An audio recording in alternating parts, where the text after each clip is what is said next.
one of the most exciting knockout artists and best personalities in the history of the sport. I'm bigging you up here, but it's the truth. We all loved you growing up, man. What was that experience like in Pride in the early 2000s? Because you were just wrecking havoc in Japan, weren't you? Oh man, I used to love it. That was like some of my best memories, best experience fighting in Japan. It's like the Japanese fans, they just make it a whole different experience over there. Like they're really nice. That they love you, they give you gifts. They don't care if you win or lose, as long as you put on a good fight, right? Like the American fans, they only love you if you win, and if you lose, they talk shit on you, you know. So it's hard to, you know, come from Japan where it's more about entertainment than go to fight in the UFC in the States, where it's all about being the best, you know? Like, I never aimed to be the best fighter in MMA. My aim was always to entertain the crowd and be the most exciting fighter.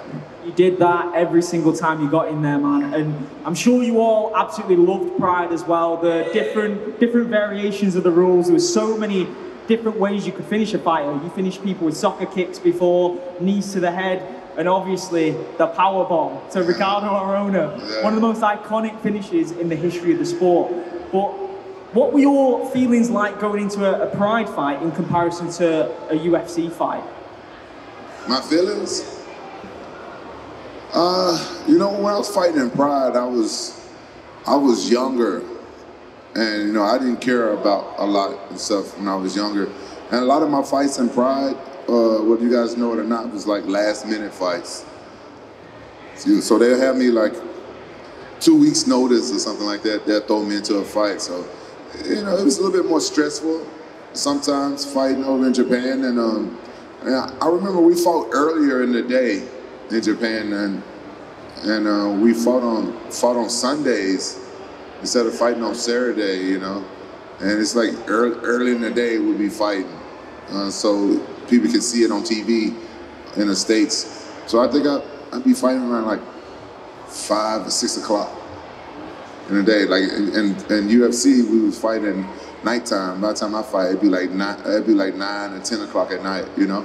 So it just makes a difference for me because we would leave the hotel earlier in the day to go to the fight, right? So it's just different mindset for me. But I don't remember exactly what I'd be thinking about because I'm two people. I hit a switch when I fight, so. I mean, we mentioned the slam there of Arona, absolutely iconic. Hadn't really been done before to that degree, coming out of a triangle choke. He tried to submit you. That was just raw aggression. Was that something that you've always thought, if someone tries to lock me up in that submission, I've got the power to pick them up and slam them? Or did you surprise yourself? Well, that's a move that I've only done in training, but I never like slammed anybody with it because I never was trying to hurt anybody. But that fight with Ricardo Arona, that's the only time I ever lost my temper in a professional fight. Ricardo Arona, he kind of pissed me off. Behind the scenes stuff happened that you guys don't know. I was supposed to have fought him in a tournament, but last minute he pulled out and said his knee was hurt, and I ended up fighting his teammate, Murillo Bustamante. And I didn't know I was fighting him until I got to Japan. And Murillo Bustamante was a real tough fighter. He was like a real tough black belt. And the rules state in Pride at the time, if you get a last minute opponent, if your opponent pull out, you're supposed to get another opponent that's less danger than the one that you was originally training for. But I felt like Bustamante was more dangerous than Arona because his jiu-jitsu, and it was just a different fight. And so I was walking to the store, to the 7-Eleven, and I see Ricardo Arona walking out of the 7-Eleven like nothing wrong. Then he noticed it was me. Then he's like, oh, you saw it lipping. And he had like 2 Band-Aids like with an X on his knee. Like, I'm a fighter, come on, bro. I know ain't nothing wrong with you. So that was already the first strike, but when I was fighting him, I was grounding and pounding, and he heel kicked me in the mouth and dislocated my jaw. So it made my jaw come out of socket just a little bit, and he was heel kicking me and he's waving his feet around like a little bitch. So I ducked down so I wouldn't get kicked in the face with his heel. And he told the referee, he's knocked out, he's knocked out. And I don't know if you guys pay attention, but back in the day, the Pride referees, they hated my guts because I used to beat up some of the Japanese fighters. And so they give me yellow cards and stuff all the time. And that sucks because that's really 10% of your money. They really take 10% of your money. So when he did that, I don't trust the Pride referees. They could have called a fight and made me lose that fight because he told them I was knocked out. So that made me lose my temper, and I tried to kill him. You came close. You came very close. I mean, there was big debate at that point, Pride versus UFC, which had the better roster. Pride was absolutely unbelievable. Did you feel that you was in the best organization in the world at that time, or was the UFC the premier organization? What did you think? That's a good question. I just knew that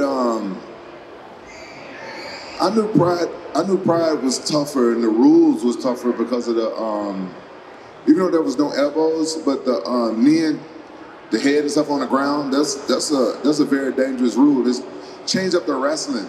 You can't, the wrestler can't make mistakes. So I figured that the Pride fighters were tougher than the UFC fighters.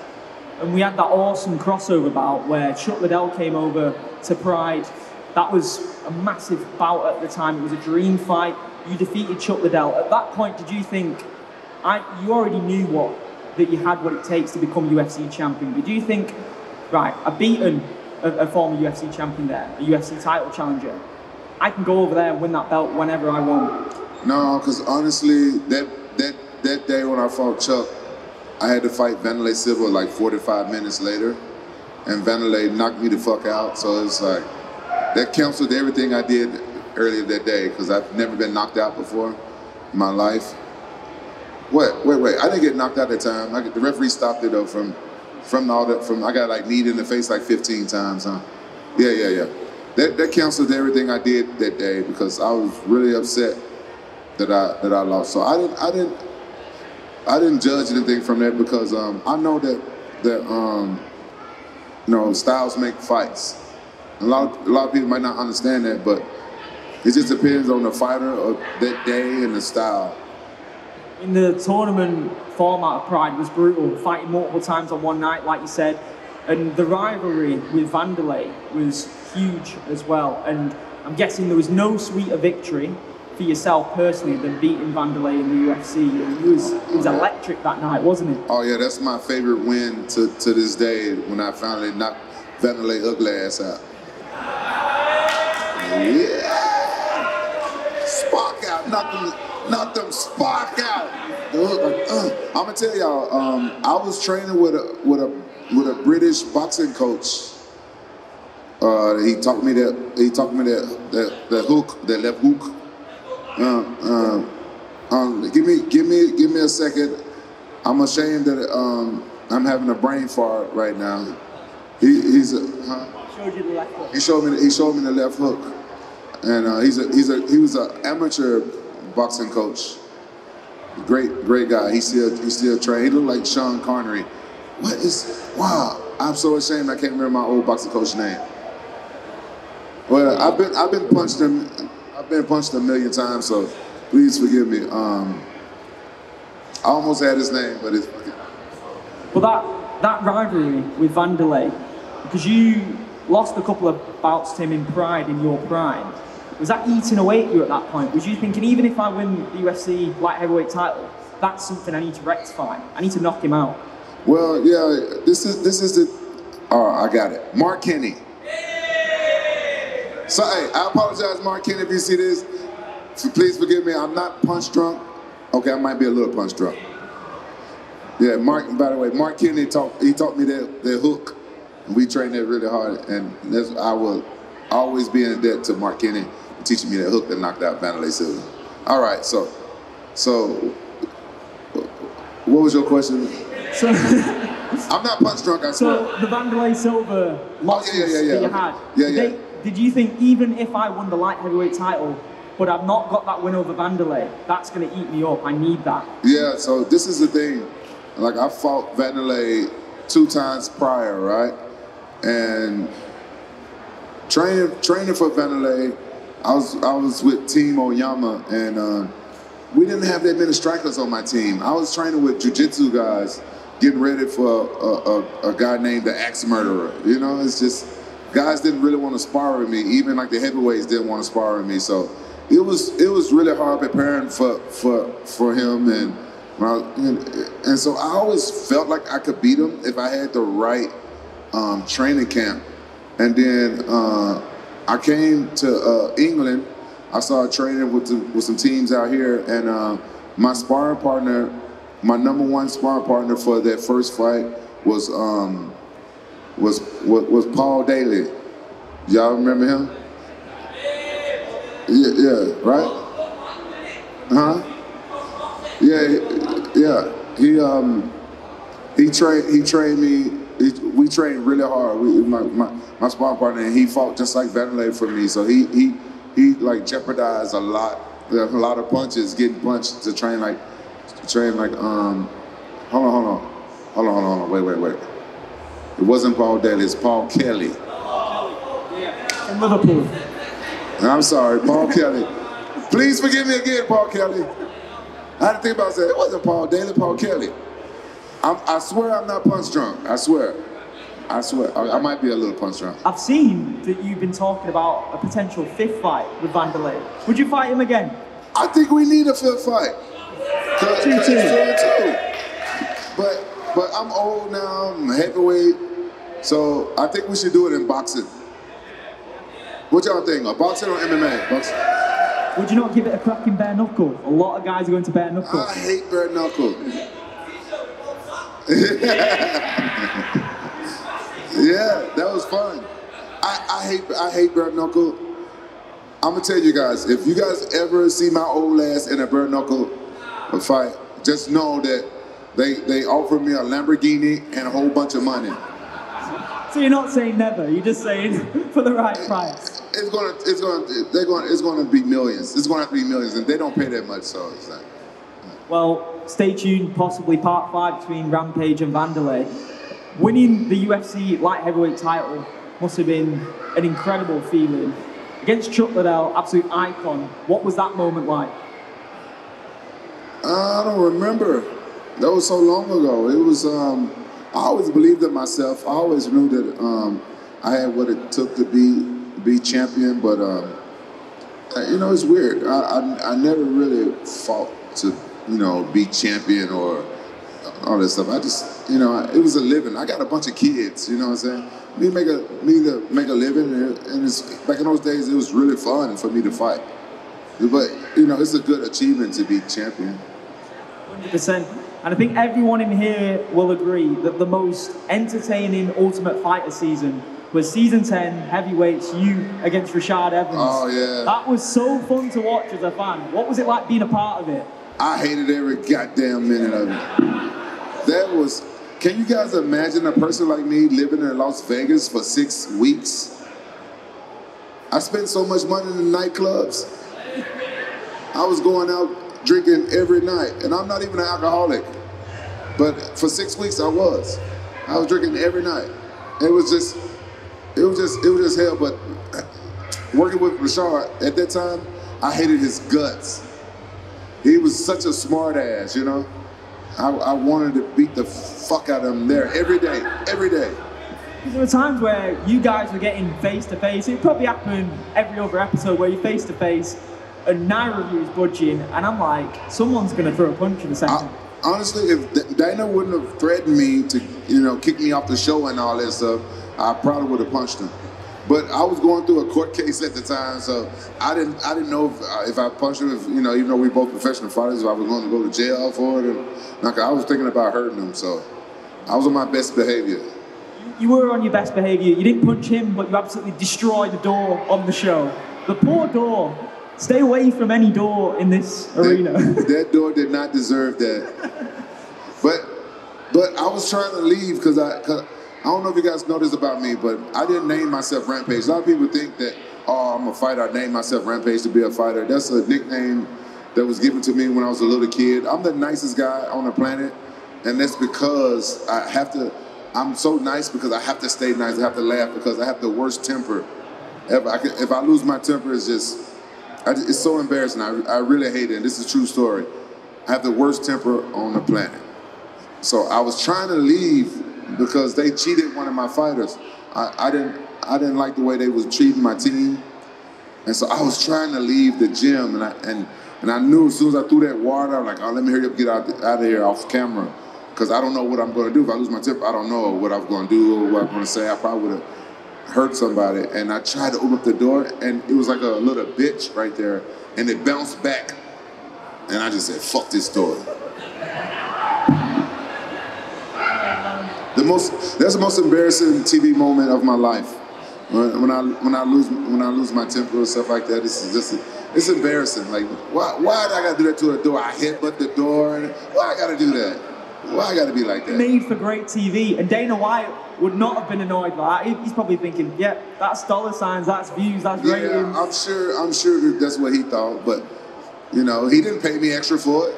You know, the Rashad Evans rivalry, how are you guys now? You all right? You know what, me and Rashad Evans, we're pretty cool with each other now. We did a movie together. You guys, the director that put me in the movie 18, he put me and Rashad in another movie called Boss Level, and he had us to be twins, German twins.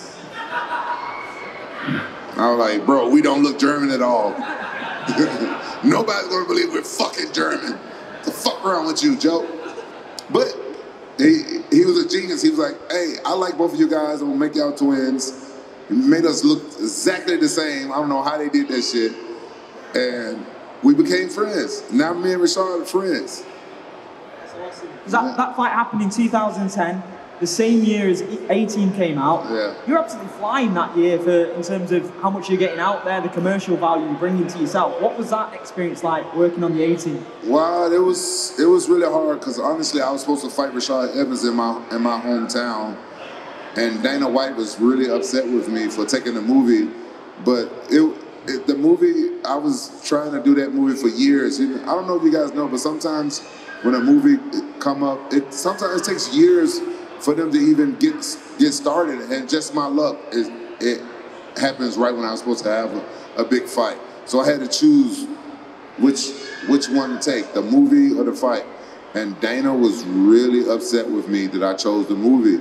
It was supposed to be in my hometown. I think if I hadn't took the movie, I would have fought Rashad in my hometown. I would have won that fight. But you know, the movie was a great experience. You know, but I was working for, 5-6 months straight. I couldn't work out, couldn't train because I had tattoos, fake tattoos, and for the first couple of months, my mohawk was a wig. Y'all better not make fun of me about that. Yeah, that looks like a wig too. Yeah, and so I just couldn't train. So as soon as I got done with the movie, I had to go right into a training camp. And I don't know if you guys know about it, but if you don't do nothing for 6 months, it's hard to go right into a training camp. But I would do it all over again because I met some real cool people. Me and Liam Neeson, we're still cool. Chateau Copley and Bradley Cooper, all of us, we still cool. And I got to work with some great guys and a director, Joe Carnahan. You guys would love him. He's the best guy. But you know what? I never met Mr. T. I wanted to meet Mr. T, but Mr. T, he met the director of A-Team, right? Because let this stay in here, don't tell nobody, but Mr. T wanted to be in the movie. He wanted to play B.A. Baracus, which is, it's cool. I understand. But I didn't meet him, but he met the director, and the director told Mr. T, like, hey, Rampage is a huge fan of yours. I'm one of Mr. T's biggest fans ever. That's why I had to do the movie. So Mr. T gave him a Snickers bar to give to me. No, he gave it to, I never met him. He gave it to the director and to give to me. So the director gave me the Snickers bar and I ate it. I asked the director, I said, when he gave you the Snickers bar, did he say, get some nuts? He was like, no, he didn't say that. That must have been an absolutely incredible experience for you. Would you say you've got the acting bug a bit now? Do you enjoy acting, the movie sets? You know what? I enjoy acting. I got a couple of movies that's going to come out really soon. Like the next movie gonna come out. I did it with Cowboy Cerrone and Chael Sonnen. It's called Mojave Diamonds. That movie, you guys should watch that movie when it comes out. It should come out soon. It's pretty good. I play like a bad guy, and a movie I did right before that. I did it with Anderson Silva. We did a movie. It's called Lord of the Streets. You guys should watch that one too. I play like a real asshole. I'm a real asshole in that movie. So, like those two characters kind of the same. So I like roles like that when I can be like a bad guy sometimes. I'd rather be a good guy sometimes, but sometimes it's fun to be a bad guy. You got to be a bad guy sometimes if it's a movie. You got to be a bad guy sometimes. Yeah, you have fun, bad guy. Yeah. Something that I would have loved to have seen in Pride was you go up to heavyweight and fight Fedor, Mirko Krokop, those guys for absolute dream matches. Was that ever on the table for you? Fuck no! Stay well away from that. Mirko Krokop is one of the most dangerous guys to fight in Pride. It's crazy. And he's a southpaw. I hate fighting southpaws. And I'm gonna be 100. I'm gonna be 100. Pride didn't pay me enough money to fight those type of people. Pride, they paid everybody else really good except for me. I found out later that I'm the one getting fucked over in Pride. It's bad. You guys don't even want to know how much I was getting paid in Pride. I was doing charity work in Pride. I just started making good money until I came over to the UFC. What about the heavyweight division in the UFC? Was that something you ever thought, I wouldn't mind going up there, competing for that title? I enjoyed light heavyweight because I like picking people up and slamming them. I didn't like the fight. I didn't like fighting. Even though I'm a heavyweight now, I wish I wasn't a heavyweight. I wish I was 205. But, you know, food tastes good.